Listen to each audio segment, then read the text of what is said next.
IPEM, 36, pelaku penganiayaan terhadap 2 pedagang lalapan di Nusa Lembong akhirnya ditahan aparat kepolisian. Senin, 21 Juli 2025. Ia terancam pidana 2 tahun penjara atas sikap temperamentalnya. Penahanan terhadap pelaku dilakukan mulai Senin, 21 Juli 2025 pukul 15.30 waktu Indonesia Tengah. Kapolsek Nusa Penida, AKPI Ketut Kesumajaya menegaskan, jajaran Polsek Nusa Penida tetap konsisten dan profesional dalam menegakkan hukum, serta akan terus mengawal proses penyidikan hingga tuntas. Kami berkomitmen memberikan rasa keadilan dan keamanan kepada masyarakat, tegasnya. Tersangka kesangkakan pasal 351 KUHP tentang penganiayaan dengan ancaman 2 tahun, 8 bulan penjara.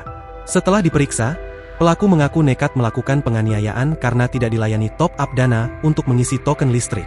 Ketika itu kebetulan 2 korban, yakni Hendra Setiawan, 22, dan Mo Habibullah, 25, tidak memiliki saldo. Pelaku tidak dibantu top-up saldo dananya, yang dipakai untuk mengisi token PLN-nya yang habis. Jelas I Ketut Kesumajaya. Penganiayaan ini sebelumnya terjadi pada Minggu, 20 Juli 2025, dini hari sekitar pukul 1 waktu Indonesia Tengah.